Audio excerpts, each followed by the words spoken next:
Hello, I'm here with TheOddOne. Hi, nice to be here. Okay, so the first place I wanted to talk about with you is when I look into the history of TSM, you have this period in 2011 where your team's not like the best NA team, but you're like contending for that title, and so you're coming like third, second at some events, and you're like battling with like CLG, who were considered the best at the time, you know? And so what I was wondering was, it's easy for people to just look at the period when you started winning, oh, that's after you brought in Dyrus at the top lane instead of the Rayman, and think, oh, well, it must just be he plays amazing or something there. Like, was the move to becoming the top NA team already like in motion, do you think, before you got Dyrus? Like, what impact did he actually bring to the team, you know? So yeah, there's that period where CLG was beating us a lot. Maybe it was just a mentality shift or something after we brought in Dyrus. Dyrus also happened to play champions that are really, really good for that start, because he played all the APs. Double AP was very strong at that time. He played like Vladimir, I believe then Reggie, we played Kennen, then we played Kill, Karsus. But maybe it was just a mentality shift. We've been playing the same game for a long time, and it wasn't working because we lost at IM Worlds pretty badly. I believe that was the last tournament we had Rainman in. So it was more that we had a fresher mindset, I guess, maybe, to improve and such. So yeah, Dyrus is really good, and he happened to play a lot of champions that were very useful for us. Very well. So when we went to IPL 4, which was the first tournament with Dyrus, we did really well, and then we eventually won it. I guess it was it just happened that he played a lot of champions that were really good in the meta at that time, and we were just really motivated to win because we have a fresh top lane. We can just do new strategies with the new champions he plays and such. So it was it's coincidental that he happened to play all the really good champions that era. In this early period of 2012, so just before you picked up Dyrus, you got to be one of the first NA teams to actually play like full series against M5. You played them in the finals of Kiev, and then you played them.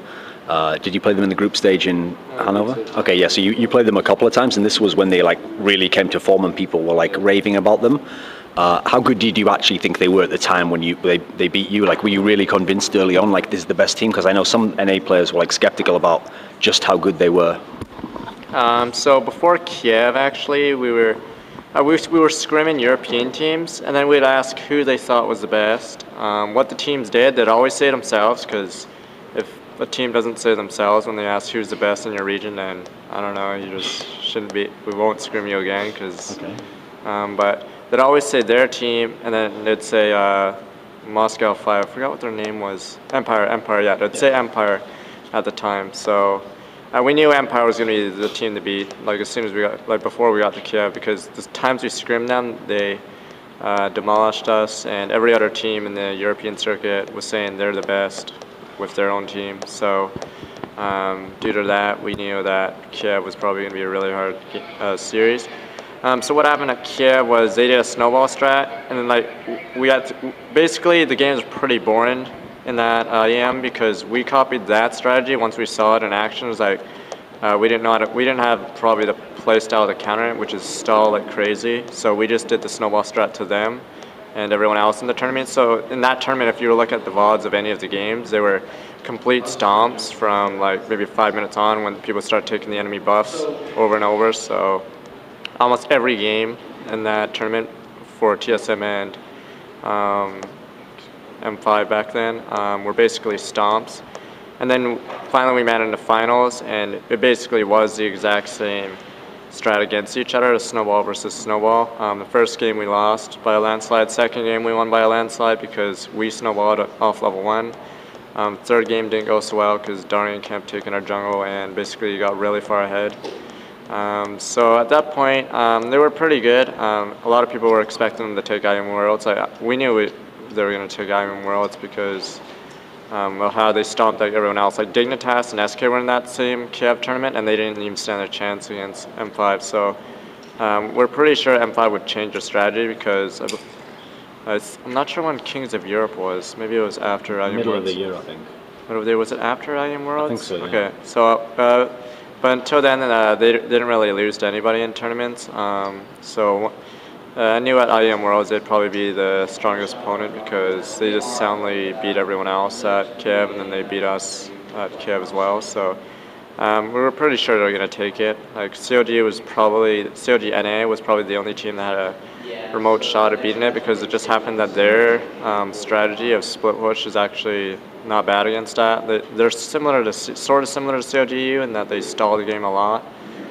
So they're then, but as soon as they lost the first game, I figured it was probably over because they were going to win it. I don't believe M5 even lost a game at IEM Worlds. So yeah. So basically, yeah, until COGU played them, they were considered by far the best. I mean, the interesting thing talking about M5 is that obviously people can point to Alexic and go, oh, he's really good in the mid, and that's like a big part of their team.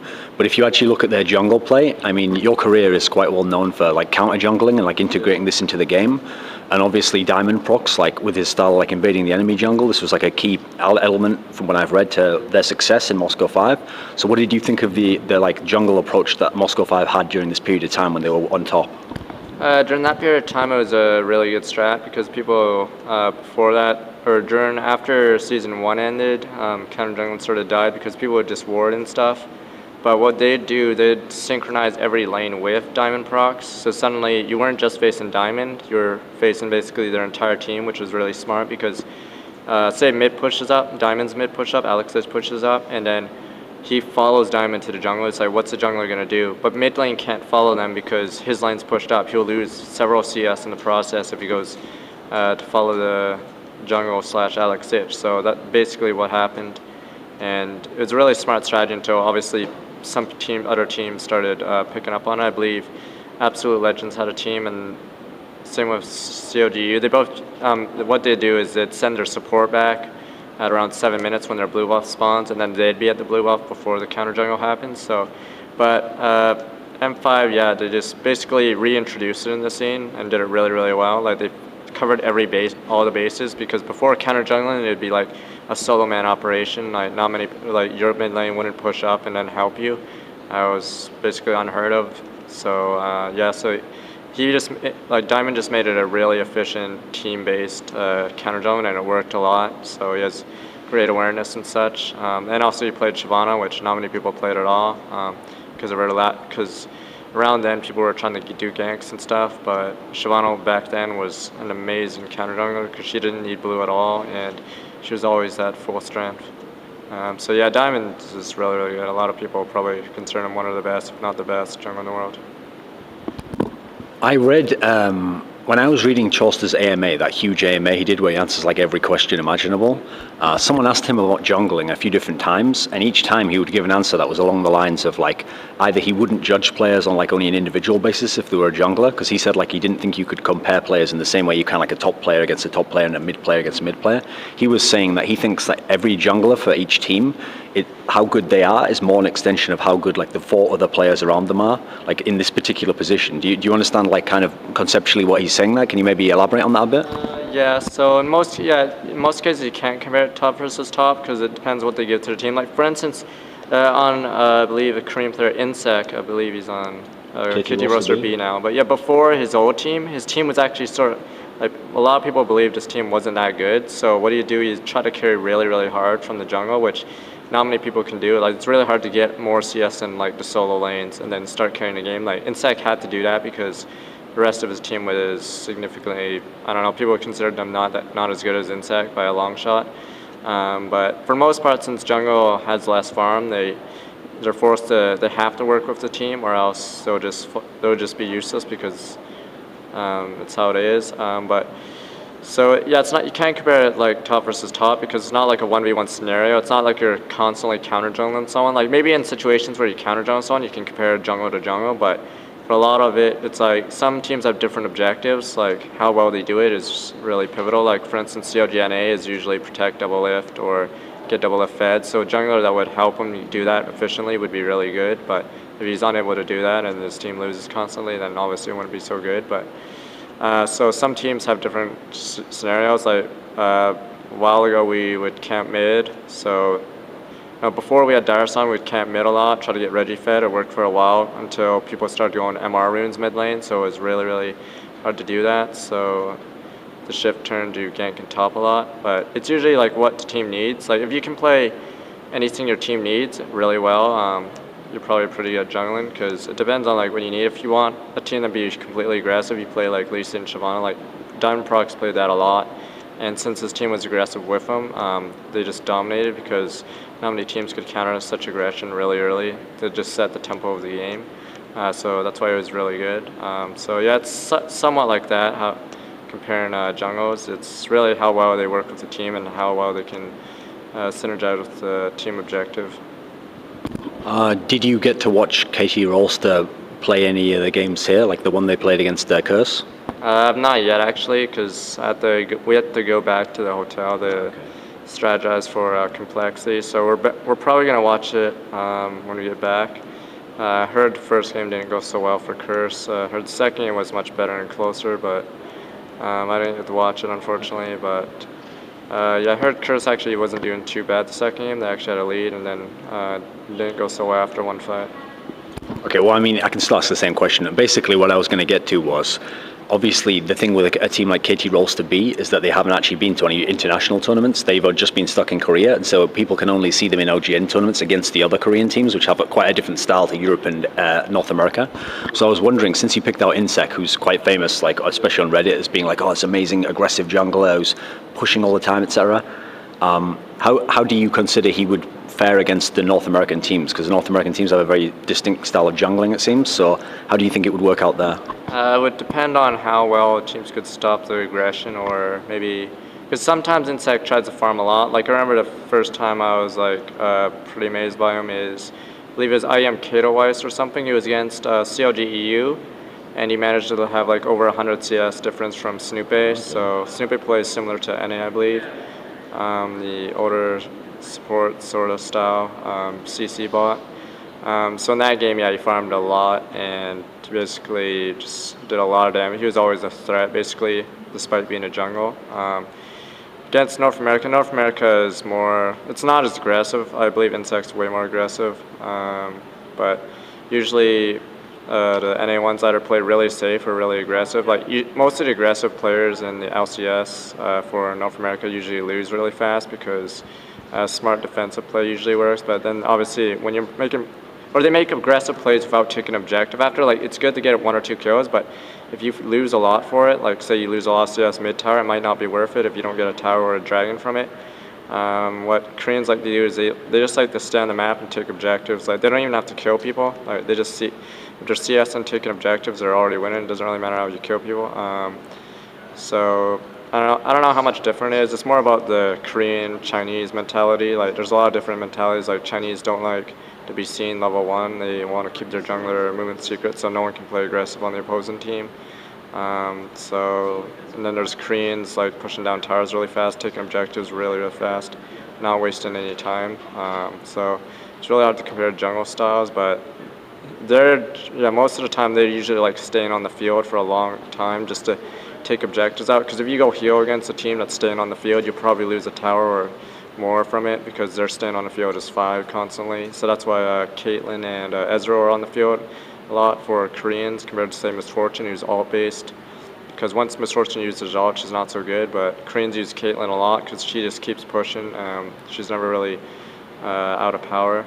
So I guess it's more, yeah, so can't really compare styles without considering the entire region style. Because obviously the interesting thing is, like you mentioned actually, the thing that makes inSec really stand out is that even in Korea, this tough scene, he's actually like a carry jungler. And so there haven't been many of those, if you look back into Season 2 really, that wasn't really in vogue at all. And so a good person to kind of bring up on that topic is I wanted to get your take on SaintVicious at the moment, because I know you have like a rivalry with him, etc. But the interesting thing was, in Season 2, that's when he had all the changing of teams and stuff, and he was going to Curse. And he was saying to me, I did an interview with him just before Season 3 had officially begun or something, and he said he thought carry jungling was going to come back. I mean, obviously he wants that to be the case anyway for his style, but it seems from the results of LCS, to some degree he's probably right. And what do you think of this, and how do you think of his style now? Is it the right style for the meta?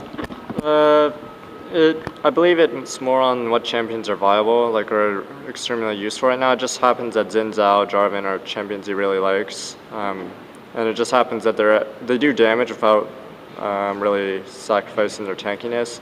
Compared to say Maokai, Cho'Gath, Skarner, they're more utility CC bots. So They haven't been doing so well because if you pick Xin Zhao or Jarvan, you have much more pressure on the map, and they just do damage and carry, sort of. So, because they can do engages really well and just not die. So around Season 2, like, carry jungling sort of sucked because everyone was picking Skarner, Maokai, and stuff like that. They were picking the junglers that did really well by going gold items, which meant they just get auras, stack auras, and basically hope their AD carry wins. That's another issue that's been brought up in Season 3, that AD carries might not be as good anymore. So support jungling sort of faded away because there needs to be more damage from the jungle now. So that's why people are picking up stuff like Volibear. He actually does a lot of damage despite going full tank. Same with Nasus. You can go full tank on Nasus, still does a lot of damage, Jarvan and Zhao. So it's more that the jungle is sort of shifted towards more being able to have to do damage while tanking. So it sort of favors the carry jungling meta because before, like, when everyone was picking Skarner, it's like, you don't do damage. Your sole purpose is to ult someone and pull him back and slow him a bit, or Maokai, you're supposed to play defensively. So now that they removed Heart of Gold, Philosopher's Stone's not as good, and teams are playing more aggressive for towers and objectives, it's really more ideal to play Xin Zhao Jarvan because they're really strong out of the box. They do a lot of damage without any items, and their engages are very, very strong. How would you, thinking about both of your careers, because you and Saint have played each other, actually at one point both on TSM, but you've been back and forth for so many years now. How would you compare, like, your strengths against each other and weaknesses and whatnot? Like, what are the differences between these two players, like TheOddOne and SaintVicious? I believe one of the strengths of Saint is that he CSs really well. It's very often he'll just have a lot of farm over his opponent. It's usually, I see this a lot in most of his games. I look at most of his LCS matches. This is usually the case. Maybe sometimes he might do a bad engage, but it doesn't matter because he has more CS than the opponent, so he can tank much better.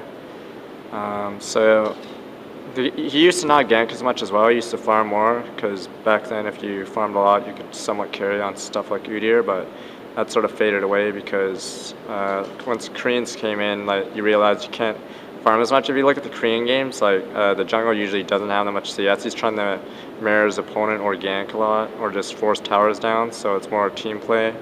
So that's probably his strength, that he's able to get a lot of CS while trying to pressure down stuff.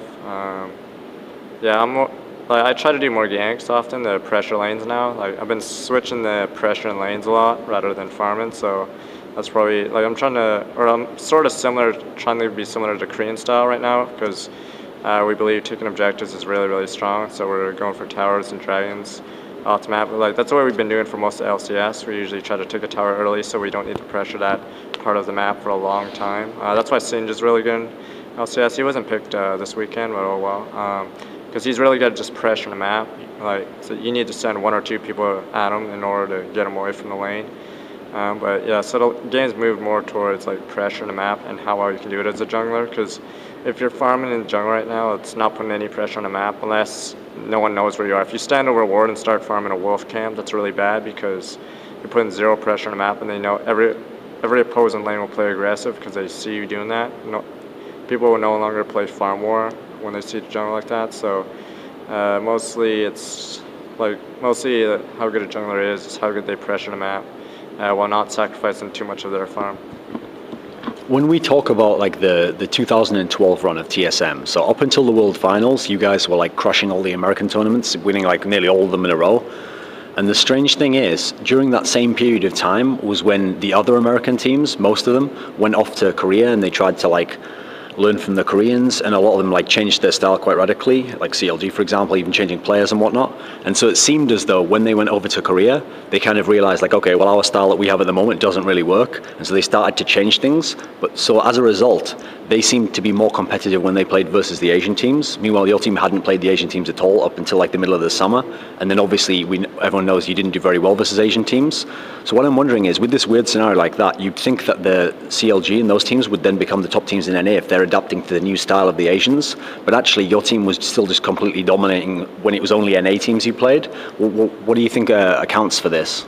I think a lot of the teams that went to Korea didn't really take much from it. Like, they just went there and just played it as if it was normal. You think it's been overhyped a bit then? Well, them going to Korea didn't really help because if you notice the teams that went to Korea, like Dig's good now, but I highly doubt it's anything to do with Korea. Like CLG is still where they were.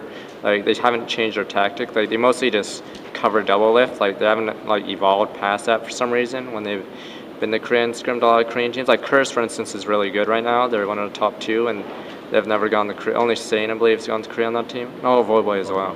Yeah, but. I don't think it's really changed much of their strats at all because, yeah, they play a different game. But for the most part, yeah, we were just winning tournaments then because they didn't really adapt the Korean style. Like, they went there, but didn't really change much up. They played the same game instead of playing for objectives, so we'd be able to win the NA tourneys because they'd come back and not really apply what they learned there.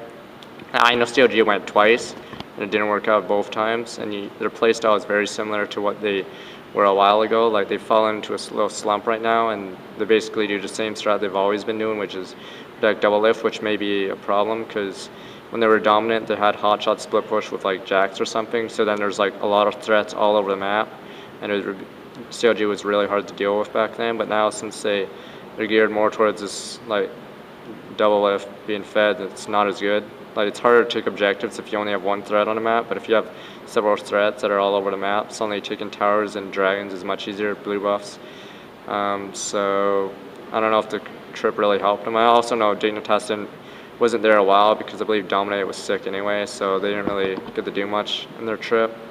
But I believe they didn't really apply what they learned there because since now there's more stuff about Korea, you can actually learn about how the Koreans team play because yeah, there's OGN, there's Star Wars League, which sometimes has Korean teams in it and such. So there's a lot more footage of the opposing teams now. But if they did apply what the Koreans and such did, they probably would have done much better in the Worlds as well. Like we could have, like we probably shouldn't have done our own style at Worlds because it didn't work out so well. But just yeah, their style of just taking objectives is really efficient. The interesting thing when we compare your team to CLG in 2012 at all the American tournaments was I noticed this pattern happened at quite a few of the tournaments, which would always go like this. Dignitas would play CLG in the upper bracket, Dignitas would beat them, then Dignitas would lose to you, then CLG would beat Dignitas in the lower bracket, and then they'd play you in the final, but then you'd beat them when it mattered. Like sometimes they'd win the first series, but yeah. And so basically, I know CLG always felt a bit hard done by, like, oh, well, every time we play TSM, we always have to like win 2 series in a row because we're always losing our upper bracket life to Dignitas. What do you think accounts for this weird cycle that would go like that? Like, why would Dignitas always beat them first, then lose later? And like, how even would the matchup have been if you'd have actually played CLG in the upper bracket every time? Like, what do you think of these two things? I guess it's just play styles sometimes. I remember when IPL4 when CLG lost to Dig, they should have banned out the Soraka, I forgot what it was, Soraka and something else strategy that Dignitas had, but they chose not to for some reason. So as soon as we faced Dig, we just banned Soraka Lulu out, and then suddenly they were left without a strategy, and we 2-1 them, I believe. But it's been traditionally CLG's strat of Stalin and split pushing has been very good against us because we're more of a team fight comp, and if we don't engage, then split push will beat us eventually. Because I remember one of the matches, CLG was literally down 17-3, but their double lift on Vayne was still killing our inhibitor bottom, so it was still a close game despite that. It's just their style is really good against us, I suppose. It's usually like that in a lot of tournaments.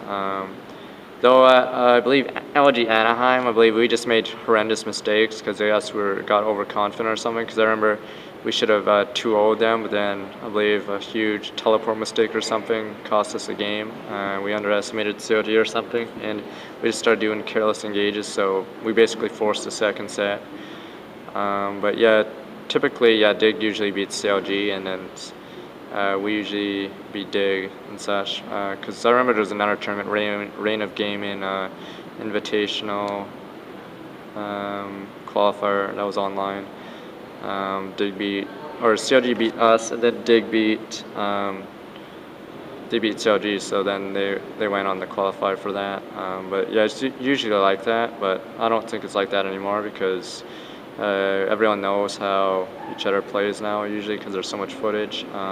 Dig's really good right now. They're beating us and CLG, so it's probably broken now because you just have to play like really well, like go for objectives and just try to beat everyone. When we think of the, like, okay, so the early CLG team actually won tournaments, but then actually it's been a ridiculous amount of time since CLG's won any offline tournament. I think the last time I looked it up was like August 2011 or something, so like quite a long time ago. And the last time they even made a final was about 9 months ago. So what I wanted to ask you was, when you've played them so many times in these American tournaments, they have this history of, like, often when they play you from coming from the lower bracket, they'll win the first series, or it might be like a 2-1 series in the last series, and they often win the first map. And so they always feel like, oh, we're always getting ahead, like we always have a chance to win these games. But then you hear that if you hear their complaints when they lose, they say, oh, we threw the game and all this. So it sounds like in their minds, they're always able to get ahead, but then they blow the game. Do you feel like that CLG leading into this one, did it have some kind of problems closing games out? Were they like not too good in like the clutch? Sometimes it was like that. Sometimes they thought they were maybe more ahead than they were, because it sort of happened with DreamHack Season 1. CLG expected to be the best when they weren't really practicing much. Then they fell into this trap, and then I believe they took 5th or something at DreamHack, which obviously wasn't very good, considering how many teams were there. But yeah, they were really strong at yeah, so I believe the tournaments they won was Cologne, and then I believe the last one was MOG Raleigh, I believe. Yeah, I think that's right. Yeah, so that was actually the last tournament they ever won in a long time. Like, ironically enough, they have not won with Double Lift yet. But maybe there's, I don't know, maybe they just didn't take it as serious after they won a bit. Like, they did a lot of roster changes as well. That really hurt them. I also believe they went to Trips Korea twice for some reason. I'm not sure what the second one was for, because they actually got worse. Like, they had Voyboy, but they didn't even try to synergize with him at all. So they actually got worse and lost to Dignitas again in the regionals, and then didn't do so well in group stage either. Do you think Voyboy could have worked in that team? Voyboy could have worked if they changed their playstyle again.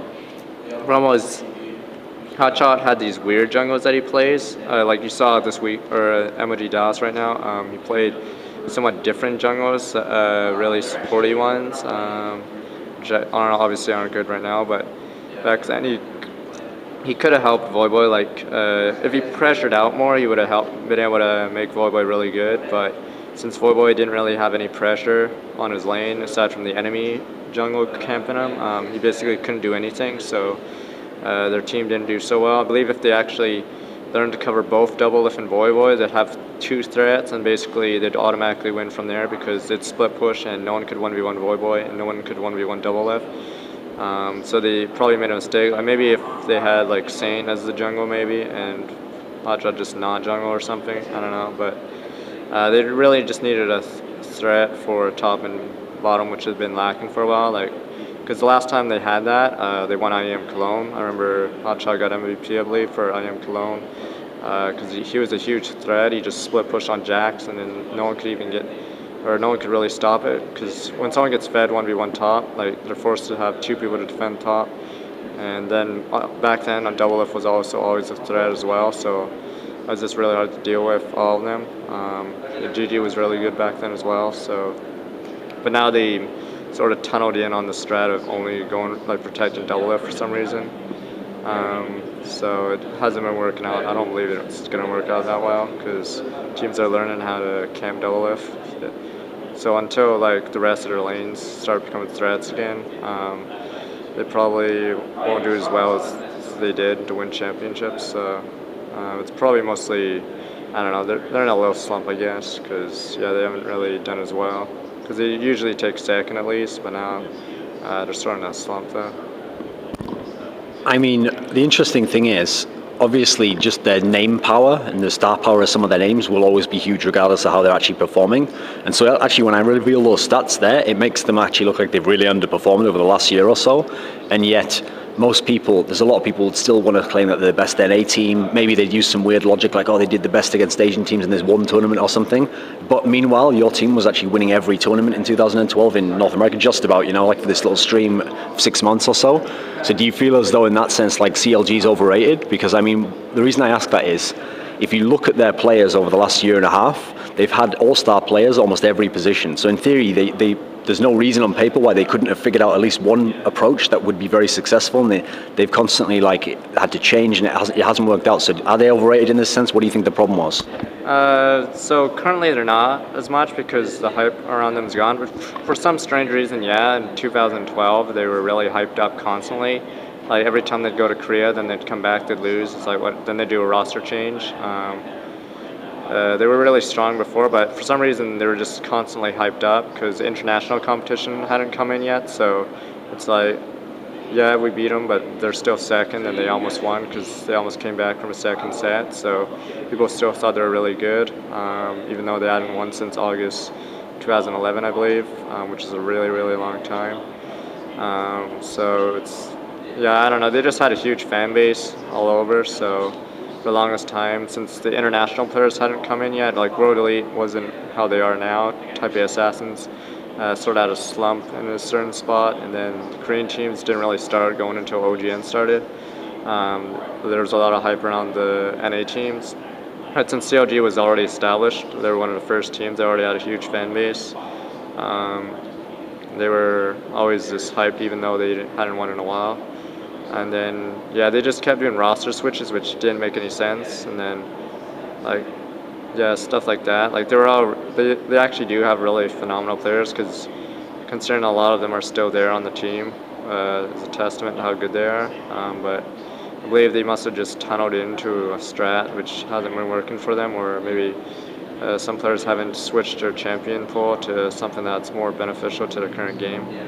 So I don't know. And then like GG wasn't performing as well like before he went down the sub, but like he was really good before, but he's probably just not as confident or something. I don't know. So I don't know how they're gonna fix their problems.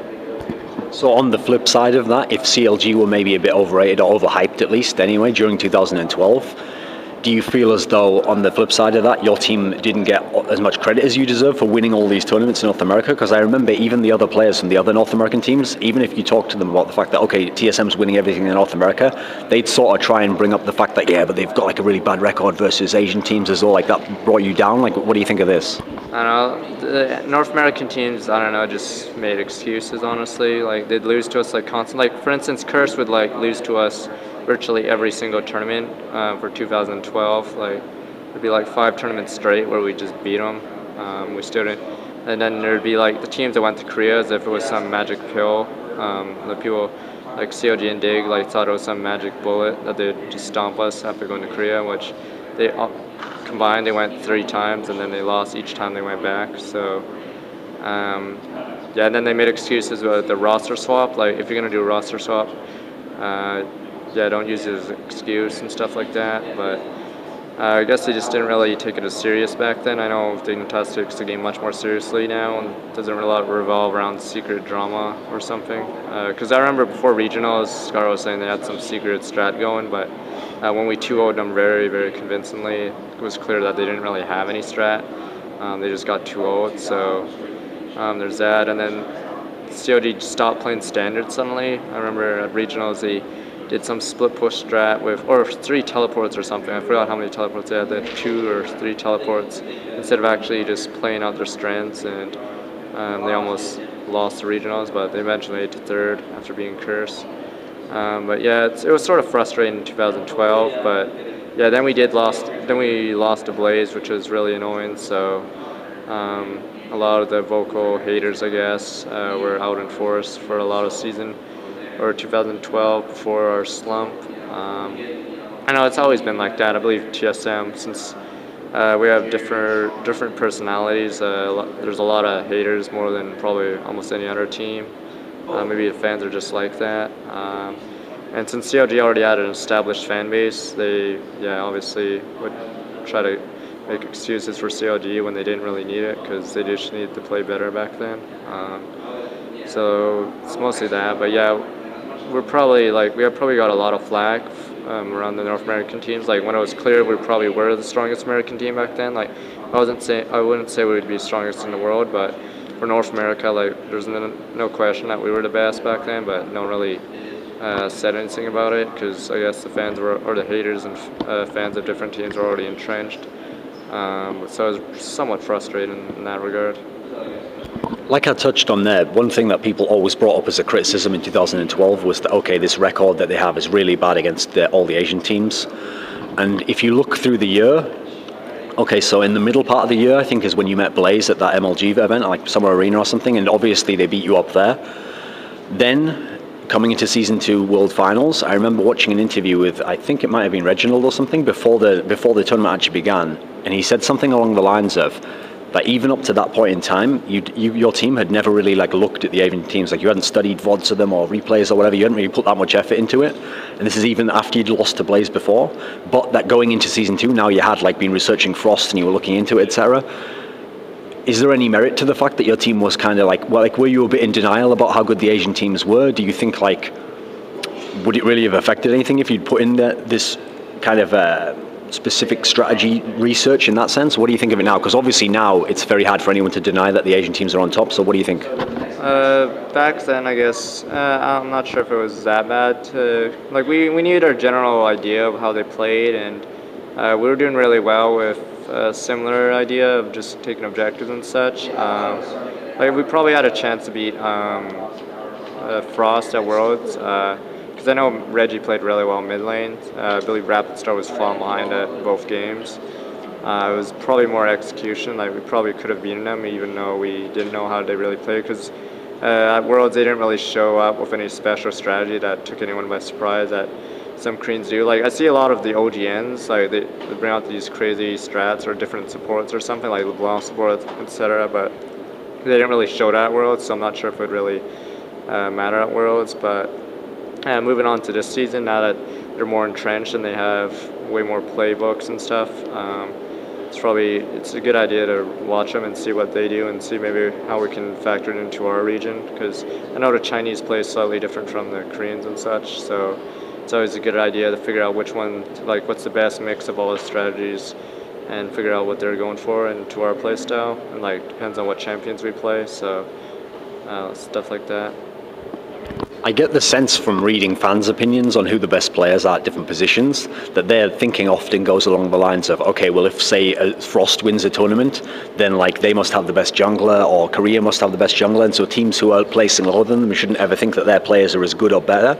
But I also have heard in interviews a lot of the American players actually say things like, since before the Korean ladder came along, all those Korean players basically used to play on the NA ladder, and so a lot of the top players like TSM, etc., you've had a chance to actually solo queue versus some of these guys and realize that, like, okay, just in terms of raw skill, maybe like we're comparable, or they're not even like super amazing like they seem in the team when they're winning the tournament.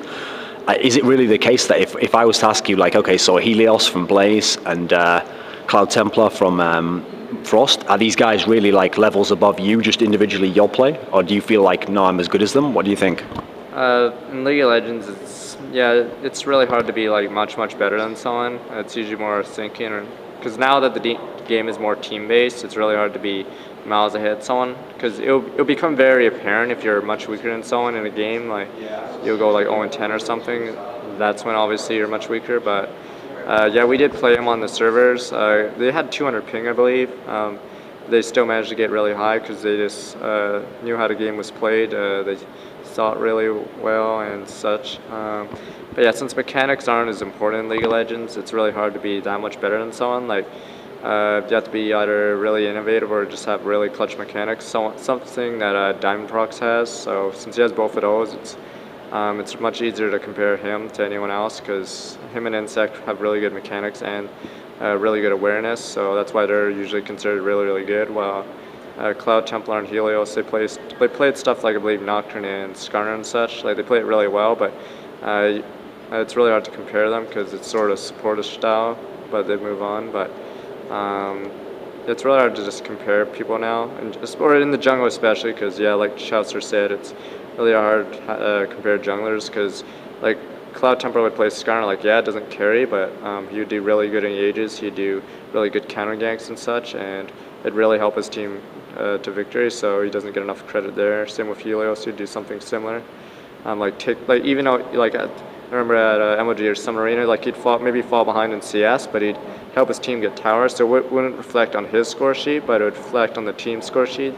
When they're up in towers and gold and such, it's mostly because he was able to pressure those objectives. So it's probably a little harder, but since League of Legends isn't as mechanically as demanding, or Twitch, mechanically as demanding as some other games, it's really hard to be that much better. It's more about how you think and how you help the team win. If we ignore the really early days of League of Legends, like 2011, and we think of like last year and coming into this year, if you look around the top teams in the world, it's actually very rare that you can get a player who was one of the best at his position and he can switch his entire position to something else and actually still be like one of the best or even really good. Like often it doesn't work out and people go back to the position, or if it works, then maybe they weren't like that really mega at their position before, you know? And so we've seen a lot of examples. I mean, a famous example recently would obviously be Hotshot trying to switch position, and we've seen a few different teams try it, but often doesn't work. So what I wanted to ask you was, since it's usually so difficult to do, how do you evaluate how Chauster's managed to move to jungle now? I mean, he's obviously played a lot of positions, but how has he been when he tried to do this position? It's usually, you usually have to have a completely different mentality when you switch positions. Like, obviously jungle, like, mechanics are good, but mechanics aren't everything. Like, as soon as, I believe, Chauster went to jungle, his mechanics suffered horribly, because he used to be an AD player originally. He had really solid mechanics back then, but then he moved to support, which doesn't really need mechanics. And then he moved to jungle, where you don't really need it as much. So since then, the mechanics don't really matter. So he sort of swapped decently all right, because he's able to change his mentality. It's more about way of thinking. Like, AD carry is, you have to figure out a way how to get yourself stronger so you can beat the team or take an objective. With support, it's obviously how to protect your AD carry, which in this case would be double lift really well. So they did well when they had that. And then since you change the jungle, it's more how to pressure accordingly every lane. The switch between positions, it's somewhat hard. Like, sometimes you either get it or you don't get it. So I don't know, the problem with Hotshot's jungle is he didn't really pressure at all. Like, you do ganks, yes, that's great, but if you don't get like towers or a lot of CS from it, like if your laner doesn't get a lot from it, there's no point. So there was that problem. That's why he didn't really succeed as well as he did top lane, because I assume he likes action more or something. I don't know. But now it's 1v2, so it's really hard for him. But it's really probably just a mentality, because there's a time to gank and there's time not to gank and look flashy. So people that just know the mentality of the role, like how to help the team, like pressure. Like, it's not flashy to take a tower, but it just works because it's a really good play to do. Like, ganks are really flashy, but if you get one off, but if it fails, then you lose a lot of pressure and it's not so good. So if you want to switch roles, you just need to know how that, or what mentality you need going into that role. Like, there's no point playing aggressive like an AD carry if you're support. So stuff like that. And jungling, you just have to try to go with what the team needs and try to fill in that role and then win the game from there. Okay, a player I wanted to talk to you about now, another jungler, is Snoopeh from, EG now, but was CLG EU. Am I right in guessing that you actually got to scrim them a bunch when they were in America? We scrimmed them a little bit, yeah. So, well, basically the reason why I ask is because it seems like there's kind of like a bunch of different perspectives on how good he actually is as a jungler, because I saw in this Chauster AMA, someone asked Chauster, like, how good is Snoopeh? Is he like a top player? And he actually said, no, I think he's just like a good jungler, like he's competent, but there's nothing spectacular about him at all. And obviously there's some people who are criticize their team, the CLG team, as in the EU one, and would just say, oh no, it's just Froggen has to carry, and like he's like the main star of the team, and the rest of it, like a lot of them are just really playing support roles and almost all the other roles. What's your perspective on him? Like, is he being a bit hard done by that criticism? Is it like on the money? What do you think? Recently, I'd say yes, but before he did really well, because it's what the meta sort at the time demanded, to just support your AD carry, because AD carries were so strong back then and such. So it would usually be AD carries, or back then, Froggen could carry also. But now the game has changed to more aggressive junglers that do a lot of damage, which he isn't used to. Like, he was more better at like defending Froggen and such, and camping for Wicked. But now, since the game's a little different, it's more objective based, and you need aggressive jungles. He's sort of not as good anymore, but I thought he was really good because when we scrimmed him when we were in New York, we'd try counter jungle plays against his team, like, and then to use in real tournaments, and we'd figure out what he'd do in that situation towards it, and usually he'd do something really good and actually manage to counter it, so we'd know not to do that against a real team. So there's that. It's just, I guess right now is his fault not doing not as well because the jungle shifted towards Jarvan and Zhao, and he still plays the older jungles like Cho'Gath, Amumu, and Maokai, which obviously season 3 hasn't been kind to. So as soon as he gets, like, as soon as we see him play like what the current jungle's like or what's being successful, we can say how good he is. But right now, yeah, he's in a slump because he just tries to support like a old meta that's not as good anymore. That's why EG's sort of fallen behind because they can't stall as much anymore, and our teams are being more aggressive and taking towers and such. So until we see him play like what's currently being played or something that beats everything else right now, it's hard to really say where he is. But right now, he's probably in a slump. Since you've played with Reginald for so long now, and obviously he's like one of the most famous parts of your team, and people often say like how well he does sometimes dictates how well your team does, not just from his individual play, but from like how he makes his shot calls, etc., because he's like that guy in the team. If I asked you to compare him, to give us an idea of like what your perspective on him is as a player, so if I asked you to compare him to some like of the most famous Asian mids. So let's pick out, for example, no, just say EU and Asian. So let's say Reginald compared to Froggen, let's say Messiah and Toys maybe. What would the differences between Reginald and these three be, who obviously have very different styles themselves? Reggie's really good at getting small gains, and then eventually if you get enough small gains in the lane, basically win your lane. That's what he sort of did in the Worlds with Karsus. He'd constantly you'd just get a few extra CS each few minutes over Rapid Star until it accumulated to until he had a huge lead on Rapid Star. I know his play style is obviously aggressive, making plays because he knows when to make a play. Like he usually will act on it on instinct, so that's really good for him. So then he'll get a small lead advantage. So I'm not sure how much different he is from the other mid lane players. Like sometimes sometimes he might get punished for it, so then in those cases he won't do as well.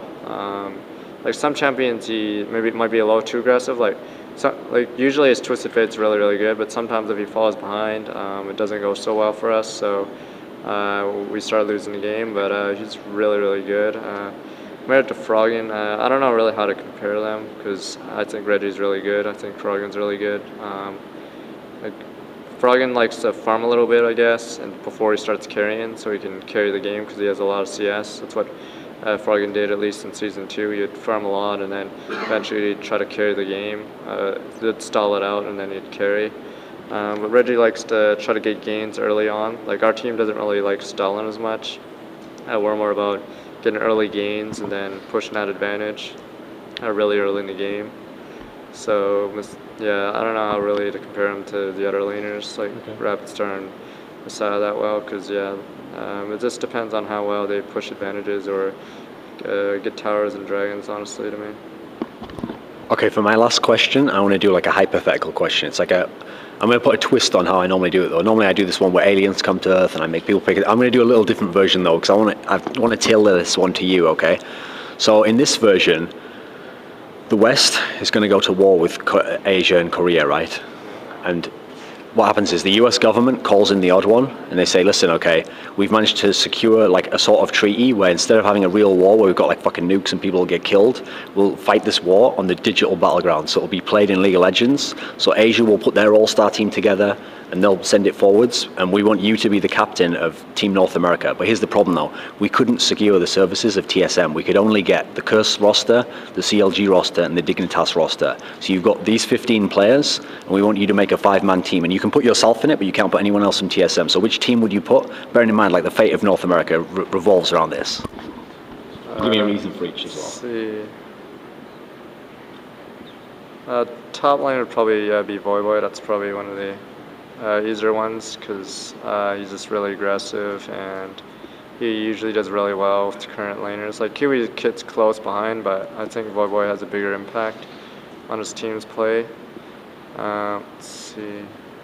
So jungle would always be me because I'm fantastic now, but I'd be able to, like, if I pick a team of like aggressive players, then I'd be able to support them all, like, because I don't have to do as much.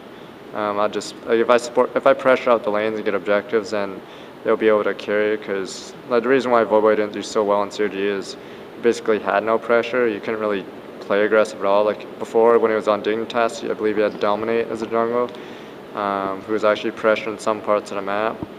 So he could actually play really well, but when there's no pressure there, like, you're forced to play play at your tower, which is very, very bad. So let's see.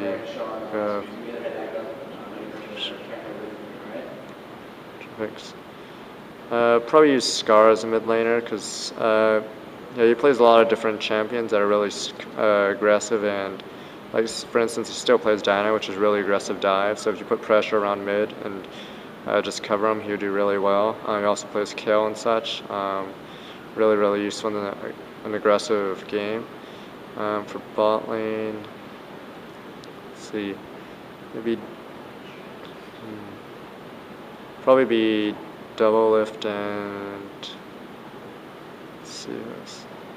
Patoy, yeah, it'd probably be double lift and Patoy. Like, I don't know how well they work together, but double lift is really good when he isn't pressured by the enemy that much, and Patoy's really good support. So, like, even though his KD is really high, because a lot of people think Patoy plays like a pussy a lot of his games, so his KD is really high, even though he's playing like Alistar, he just doesn't die. But I'll assume that, yeah, he'll play somewhat aggressive and just help double lift win his lane, because him and I'm a Cutie Pie win their lane a lot. So I could put Cutie Pie, but I haven't seen enough of him. I don't watch him as much. But yeah, that'd probably be it. So. Okay, so do you... I can't say, so the fans will have to decide that. Okay, so do you have any final words, a message for anyone who watched this, someone you want to thank? Thank my fans, and I'd like to say I'm really proud of my brother for coming here and doing really well at his first LAN event. I'd like to thank my sponsors, Qualcomm, Snapdragon, Astro, Asus, Corsair, Gunner, Kingston HyperX, and Origin PC, and Ventrilo.